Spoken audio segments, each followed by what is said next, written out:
So hello everyone, this is Vishal Sharma and you are watching Science Vision and Illusion channel। तो चलिए start करते हैं आज की हमारी न्यू वीडियो।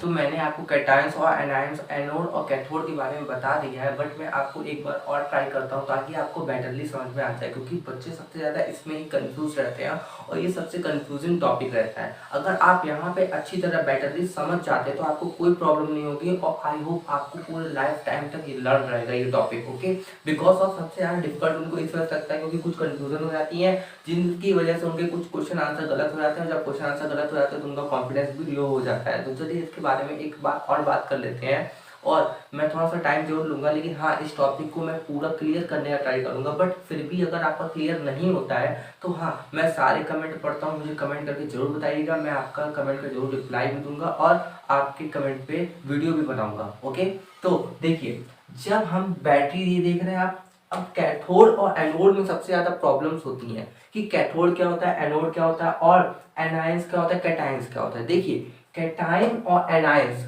जो कैटायंस होता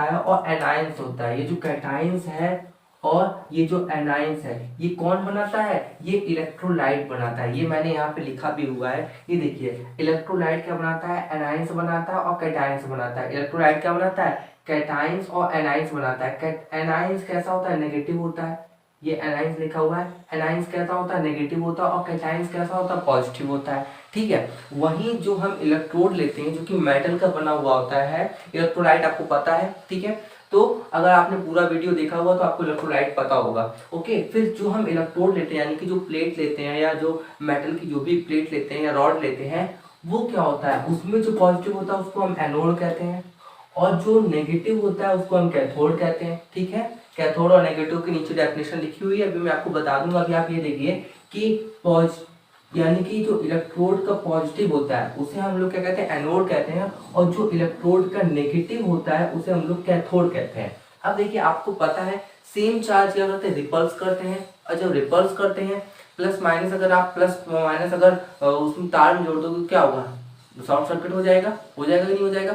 हमें बनाना है सर्किट, हमें सर्किट कंप्लीट करना है। ठीक है, या हमें इससे बहुत सारे काम करने होते हैं, अभी मैं आपको वो भी बताऊंगा।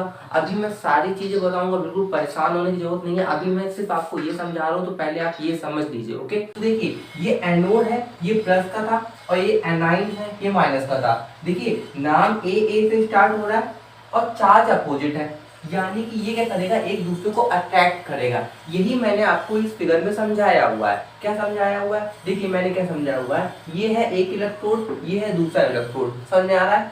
ये नेगेटिव है, नेगेटिव को हमने क्या कह दिया, कैथोड कह दिया, यानी कि इलेक्ट्रोड कैथोड कुछ माइंड में आपके आ रहा है, और इलेक्ट्रोलाइट्स कैटायंस। ठीक है, तो इलेक्ट्रोड, मैंने क्या कहा, इलेक्ट्रोड डी आ रहा है, यानी कि आपको कैथोड, यानी कि देखो एनोड और कैथोड में आपको डी लग रहा है, तो आप कंफ्यूज मत होइएगा। एनोड यानी कि कैथोड आपको हमेशा माइंड में रखिएगा माइनस का होता है। ठीक है, कैथोड माइनस का होता है, अभी आपके बेसिक के लिए मैं बता रहा हूँ, कैथोड माइनस का होता है। तो माइनस की तरफ कौन आएगा, पॉजिटिव चार्ज आएगा। तो देखिए, इलेक्ट्रोलाइट्स में पॉजिटिव चार्ज को हमने क्या था, कैटायंस का, तो ये क्या इसकी तरफ आएगा, अट्रैक्ट होगा। ओके, ये चीज आपको समझ में आया, नाम सेम है, सी से इसका भी कैटायंस बिल्कुल सेम है और कैथोड भी बिल्कुल सेम है, बस हमने इलेक्ट्रोड के लिए कैथोड कर दिया है और इलेक्ट्रोलाइट के लिए कैटायंस कर दिया है, और चार्ज अपोजिट है यानी कि अट्रैक्ट करेगा। ठीक है, सेम चार्ज होता तो कुछ होता ही नहीं, कोई प्रोसेस ही नहीं होती, लेकिन हमें तो कोई प्रोसेस कर रहे हैं ना, तभी तो हम यहाँ पे इस चैप्टर के बारे में स्टडी कर रहे हो अपनी वजह से।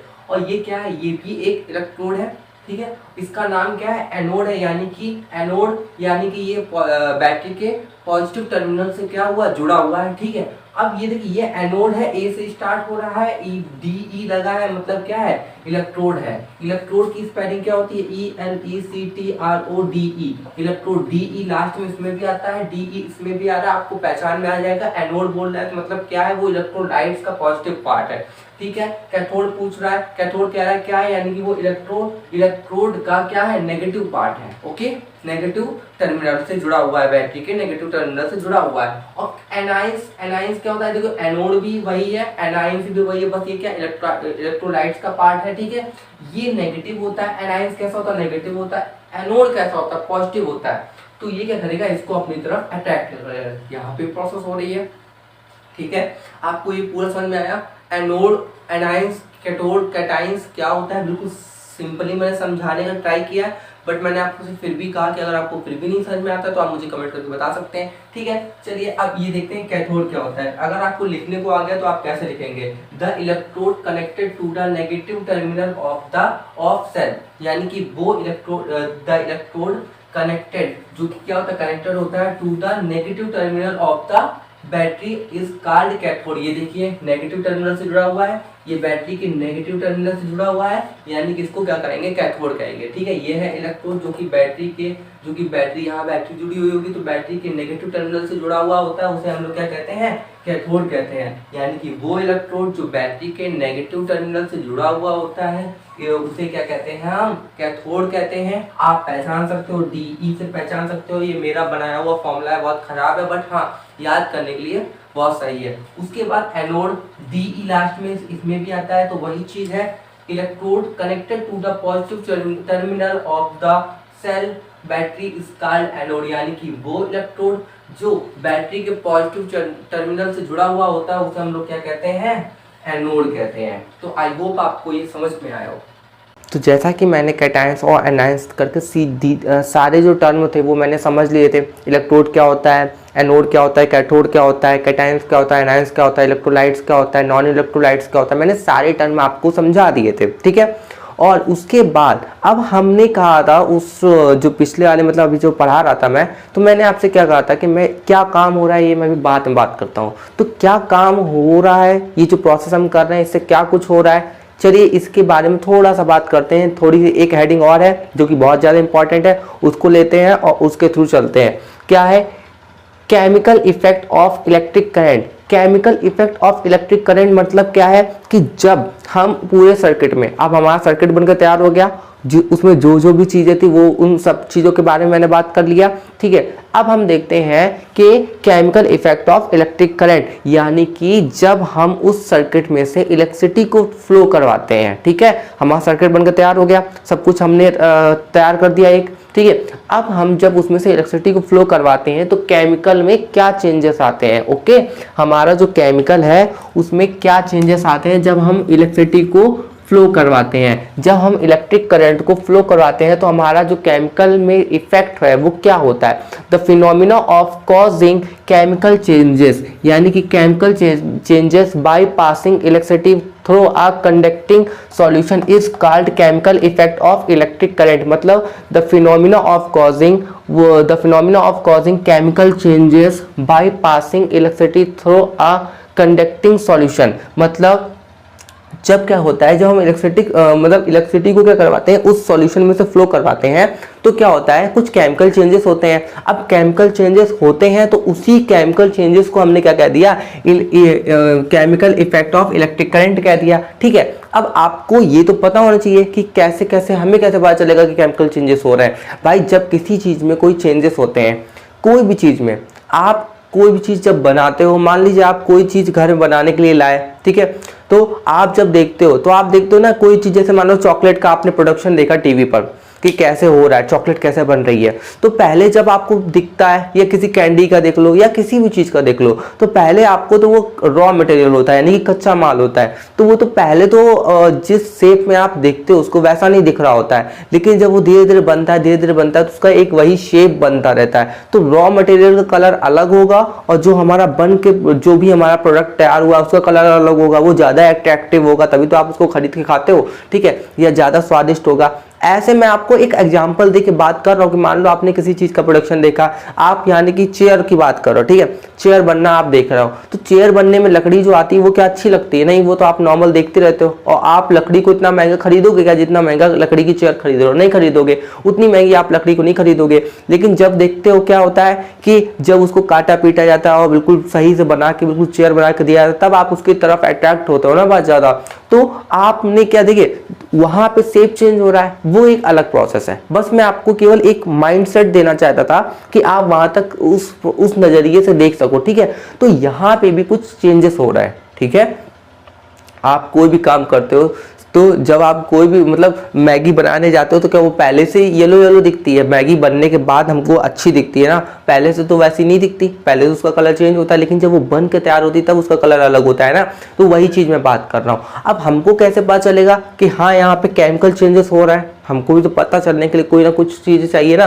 तो देखिए the process which illustrate the chemical changes of air. देखिए हमारे पास दो प्रोसेस हैं, क्या है? एक तो है इलेक्ट्रोलाइसिस और दूसरा है इलेक्ट्रोप्लेटिंग। एक है इलेक्ट्रोलाइसिस और इलेक्ट्रोप्लेटिंग, ठीक है। ये प्रोसेस क्या होती है? इन वजह से होती है, जो केमिकल चेंजेस हो रहा है इन वजह से दो प्रोसेस होती है, इलेक्ट्रोलाइसिस होती है और एक तो इलेक्ट्रोप्लेटिंग होती है। लेकिन हम अभी क्या कह रहे थे कि देखिए ये कह रहा है कि मतलब ये दोनों प्रोसेस जो क्या करती है, फुल्ली डिस्क्राइब करती हैं कि हाँ केमिकल चेंजेस हो रहा है, इलेक्ट्रिक करंट की वजह से केमिकल चेंजेस हो रहा है। ओके, ये जो दो प्रोसेस है इलेक्ट्रोप्लेटिंग और इलेक्ट्रोलाइसिस, ये क्या करती है? डिफाइन करती हैं। ओके, लेकिन अब हमने कहा कि अगर आपको नॉर्मल कोई भी चीज नहीं पता, आप इन दोनों प्रोसेस के बारे में नहीं जानते, इन दोनों प्रोसेस के बारे में हालांकि मैं अभी डिस्कस करूंगा, बट आप नहीं जानते, तो अब आप कैसे पता करेंगे कि हाँ केमिकल चेंजेस हो रहा है? देखिए the chemical effect of electric current can be seen in the form of formation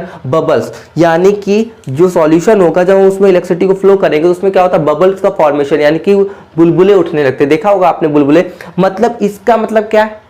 बुलबुले एकदम से कैसे उठने लगे? मतलब किसी गैस का फॉर्मेशन हो रहा है, ठीक है, किसी गैस का फॉर्मेशन हो रहा है, आपको पता चल गया।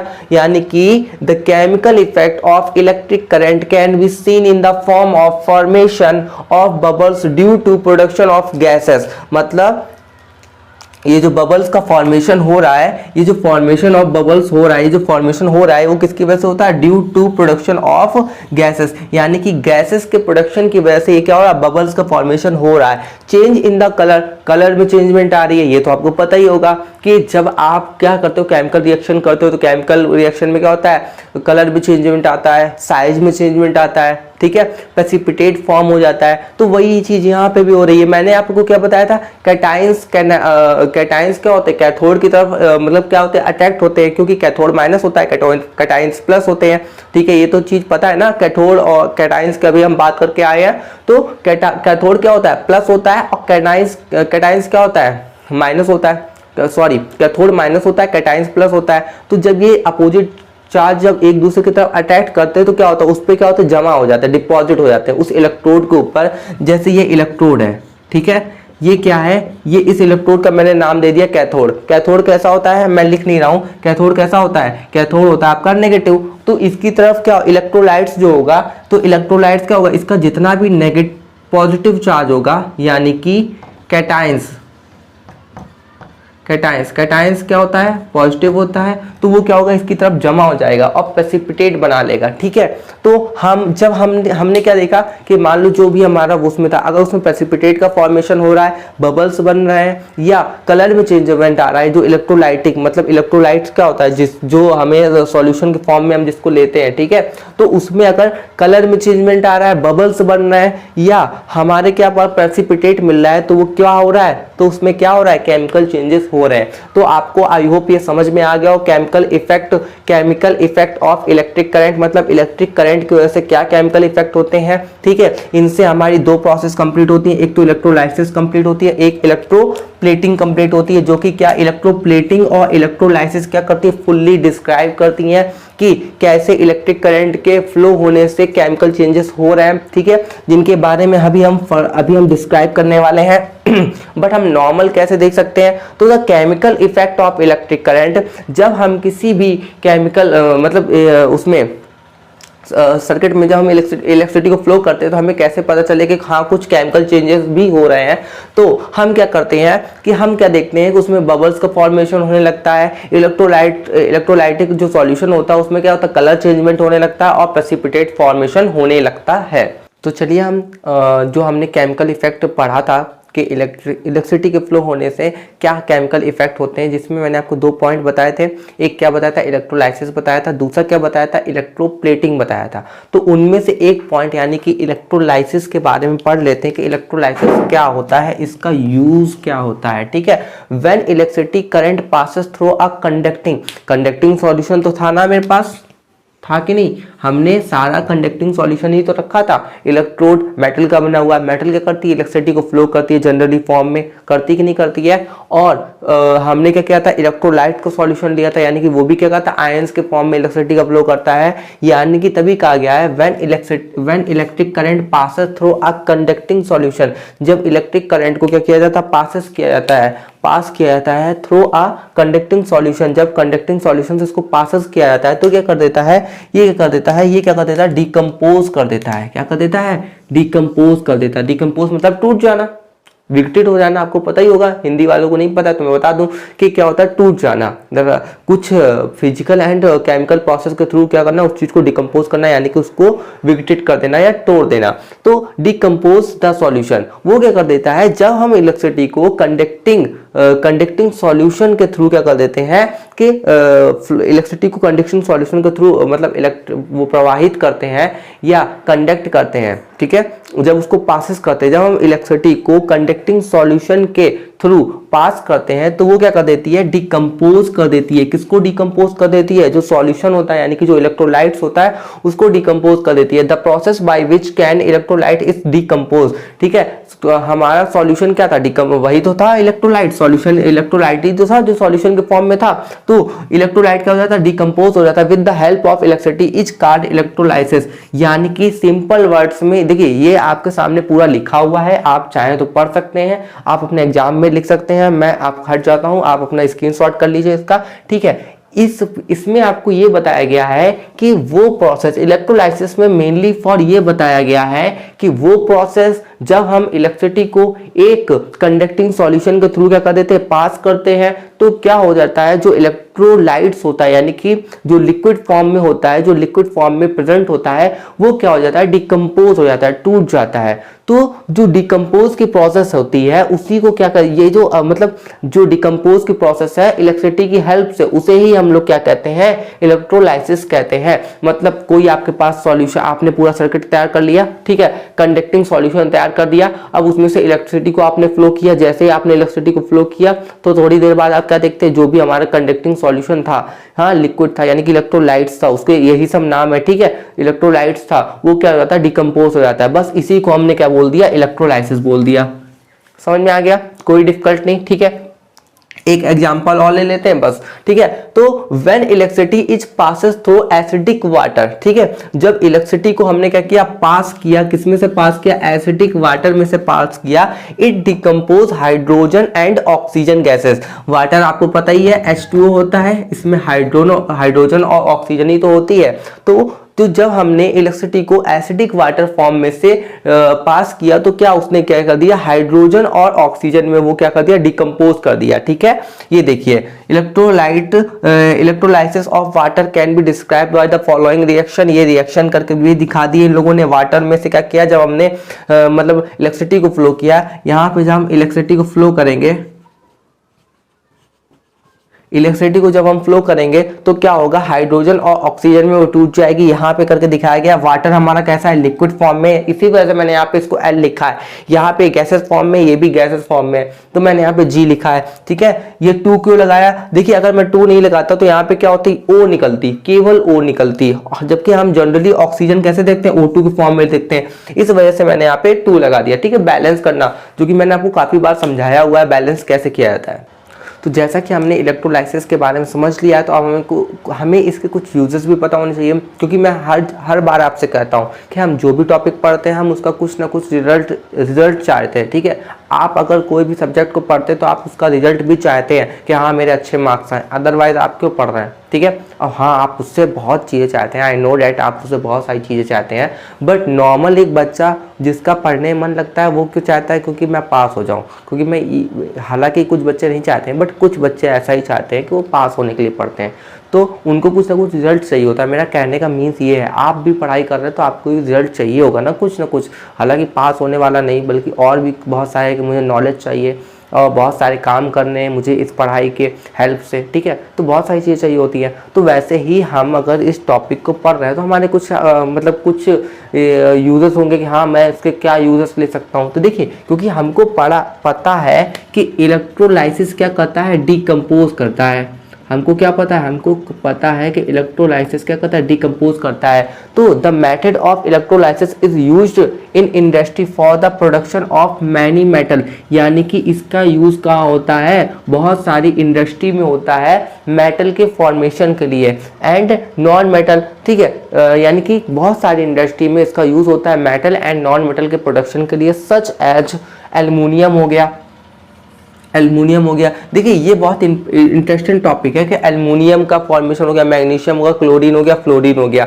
तो हमें करते हैं इलेक्ट्रोलाइसिस की हेल्प से बहुत सारे मेटल एंड नॉन मेटल को इंडस्ट्री में क्या किया, इसकी हेल्प से, इसी प्रोसेस की हेल्प से क्या किया जाता है, वहाँ पे इन सारी जो मेटल्स होती हैं उनका क्या किया जाता है, फॉर्मेशन किया जाता है। और दूसरा क्या है, दूसरा पॉइंट है ये, the method of electrolysis is used to purification to impure metal, यानी कि जो इम्प्योर मेटल होते हैं, यानी कि उनमें क्या होती है, कुछ इम्प्योरिटीज होती हैं, तो उन इम्प्योरिटी को प्यूरिफिकेशन करने के लिए, प्यूरिफाइड करने के लिए हम लोग क्या करते हैं, साफ करने के लिए, यानी कि हम लोग किसका यूज करते हैं, इलेक्ट्रोलाइसिस प्रोसेस का यूज करते हैं। एंड आल्सो सबसे ज्यादा मेन इंपॉर्टेंट जो टॉपिक है इलेक्ट्रोप्लेटिंग। इलेक्ट्रोप्लेटिंग क्या होता है कि आपने सुना होगा कि इसके ऊपर सोने का पानी चढ़ा हुआ है या इसके ऊपर चांदी का पानी चढ़ा हुआ है। ये बताइए उस सॉलिड लिक्विड, उस सॉलिड जो मेटल है उसको कौन लाया, उस फॉर्म में कौन लाया, लिक्विड फॉर्म में कौन लाया, फिर दूसरे पे चढ़ाने का काम किसने किया, ठीक है। तो वो भी क्या होता है, इलेक्ट्रोलाइसिस प्रोसेस की हेल्प से हम लोग इलेक्ट्रोप्लेटिंग करते हैं,